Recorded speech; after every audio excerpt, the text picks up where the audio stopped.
Enquanto muitos viajam de ônibus superlotados e desconfortáveis, há aqueles que andam em veículos muito confortáveis adquiridos por trabalho honesto. Da mesma forma, enquanto muitos não têm o que comer, a mesa do rico é farta. A pessoa que possui uma boa condição financeira deve se sentir culpada por ter tanto enquanto outros têm tão pouco? Não. Desde que o indivíduo granjeou esses recursos com suor e preserva através do trabalho, nas suas indústrias, nas suas instituições de trabalho, estão dando salários dignos para diminuir a miséria.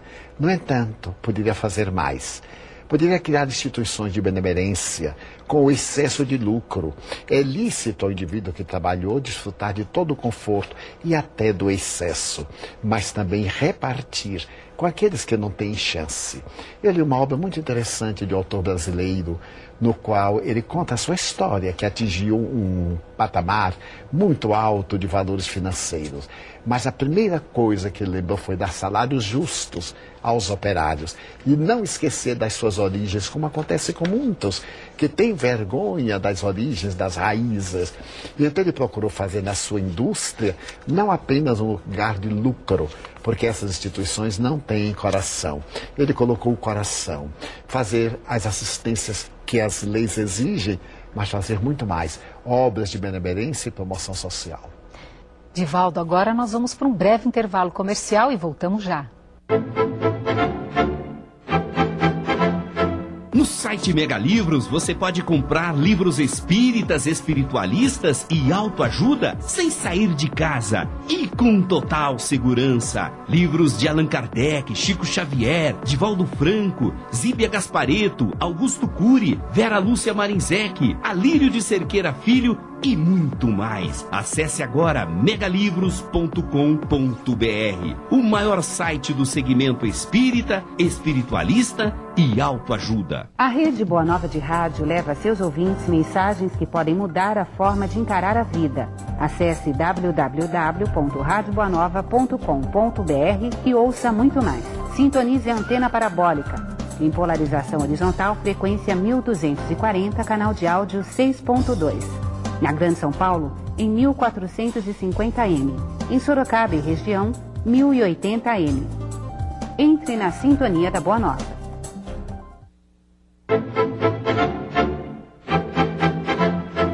Divaldo, enquanto alguns têm um progresso financeiro, têm uma estabilidade, até um crescimento financeiro, outros vivem ou no desemprego, no subemprego, chamado bico. Diante da lei de causa e efeito, a pessoa está colhendo o que plantou em reencarnações anteriores ou a criação de empregos também depende do governo? Vamos a um vulto mitológico. Eu recordo-me de Midas, o rei que ambicionou tudo que tocasse virar ouro e foi atendido pelos deuses. Mas logo depois ele percebeu a tragédia da ambição, porque não podia se alimentar. Pegava um fruto, ficava de ouro. Ia sorver a água, uma lâmina de ouro. Então, desesperado, ele quis retroceder o que conseguiu dentro da mitologia. Naturalmente, nessa condição, aqueles que ambicionam demais deveriam contribuir com o governo ou, quando se tornassem governos, não esquecerem do cidadão, que foi membro de uma sociedade e que foi eleito para servir e não para se servir da posição de que desfruta. Então, aqueles que estão nessa situação, muitas vezes, são situações dolorosas do passado. Tudo que fazem dá errado. Por mais que se empenhem, não logram o êxito. Mas se nós concedermos a oportunidade, estamos cumprindo com o nosso dever. Ele está resgatando as suas dificuldades, mas aos governos competem educação, salário dignos, repouso, saúde e todos aqueles valores que promovem a criatura humana. Não podemos responsabilizar o governo por tudo, porque afinal o governo é o cidadão, que se encontra naquele cargo que nem sempre é um encargo bem orientado. Mas as responsabilidades governamentais são muito grandes. E as sociais, porque se as indústrias, por exemplo, as organizações poderosas auxiliarem os governos, através de intercâmbios, naturalmente facilita a situação, não vai resolver, porque o problema ainda é moral, mas ameniza. E quando nós amenizamos a dor de alguém, sentimos-nos felizes. Divaldo, a propósito da atuação do governo, é grande o número de pessoas que afirmam que pagam impostos e, portanto, cabe ao governo a responsabilidade pela assistência social. É correto pensar assim? Seria correto se os governos cumprissem com o dever. Mas desde que alguns são governos injustos, não podemos lavar as mãos como Pilatos. Pilatos reconhecia a inocência de Jesus, mas lavou as mãos. Nós reconhecemos a miséria que podemos diminuir, mitigar a sede, matar a fome, proporcionar a saúde, dar uma palavra amiga, um gesto de gentileza. Isso não é do governo, isso é nosso. Seria o mesmo que esperar que o governo acabe com a violência. Ele pode decretar a paz, mas nem sempre tem mecanismos para acabar com a violência do indivíduo. Essa violência do indivíduo contra si mesmo, contra o seu próximo, contra a sociedade, é uma patologia.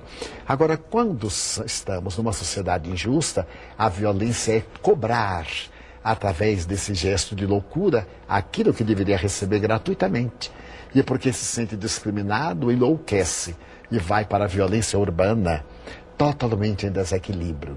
Na atualidade, graças à drogadição, o indivíduo vazio existencialmente foge. E então ele perde os parâmetros e nós vemos a violência ameaçando-nos a todos nós. Como disse uma película cinematográfica, o inimigo dorme ao lado. E nunca sabemos quem será a próxima vítima. E você falando em Pilatos me faz recordar que desde a época de Jesus já havia desigualdade social, Divaldo? Havia.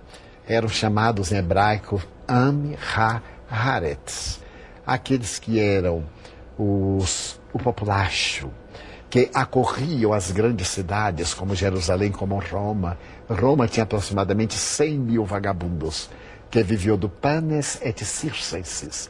Jerusalém também tinha aproximadamente 50 mil miseráveis, segundo Giovanni Papini, em uma bela história da vida de Jesus, que foi republicada agora, evocando o seu centenário de nascimento. Por isso veio Jesus para atender esse. Ele não lhes deu apenas os pães daquele momento da fome, mas ele deu dignidade para erradicar a fome das necessidades espirituais. Então, aqueles agricultores que faliam por causa dos impostos pesados que Roma impunha, por causa dos cobradores que eram perversos judeus, que compraram em asta pública o direito de cobrar os impostos, tornando-se publicanos perversos, Jesus então vem para esses que têm sede de justiça, fome de amor, e não lhes dando a alimentação, senão uma que outra vez, para demonstrar a necessidade, porque o estômago vazio, a cabeça não pensa. Ele estabeleceu, sobretudo, o amor como solução para todos os problemas. A desigualdade social também decorre da corrupção. Muitos políticos desviam o dinheiro público, Divaldo, que deveria ser aplicado na educação, na saúde e na segurança. E raramente esses políticos são descobertos, ou quando são, geralmente ficam impunes. Divaldo, antes de você responder essa pergunta, vamos ouvir e ver o que as pessoas pensam a respeito desse assunto. O que o senhor acha que acontece com um político corrupto quando ele morre? Ave Maria. No dia que ele morrer um corrupto. Deus é misericordioso, sorte dele, viu? Deve ir pro inferno. Todos os políticos corruptos não devem morir. De todo mundo. Vai com Deus. Só isso. Eu acho que ele se torna esquecido. Com certeza a gente não sente falta, né? Eu acho que é a oportunidade de a gente pensar se realmente ele somou na nossa vida, se ele acrescentou alguma coisa boa ou não. Ele deve ir para o inferno, né? É lucro para o país. Ele vai para o céu. É um alívio para a população, é um a menos. Deus é justo, né? Eu acho isso, Deus é justo. O que acontece com os políticos quando eles morrem? A consciência de culpa torna-se o seu algoz. Ninguém foge de si mesmo. Para onde vamos, levamo-nos. A situação desses indivíduos é muito dolorosa, porque aqueles que foram prejudicados, defraudados e que padeceram toda essa situação muito infeliz, aguarda-os no além e tornam-se cobradores impiedosos, trazendo-os à terra em idiotia, em transtornos esquizofrênicos terríveis, portadores de autismo de tantas outras deformidades por causa dos seus perseguidores e da consciência de culpa. O ideal seria que procurasse fazer-se na terra a justiça contra o colarinho branco. O criminoso é criminoso, seja ele qual for. Às vezes, comentando o Evangelho, eu me refiro à frase o bom ladrão. E digo bom ladrão, todo ladrão é ladrão. Se ele é generoso ou não, ele é ladrão. E isso não o torna menos responsável. Então, essa injustiça social deve ser liberada pelo indivíduo quando desperte no além e volte à terra para ressarcir.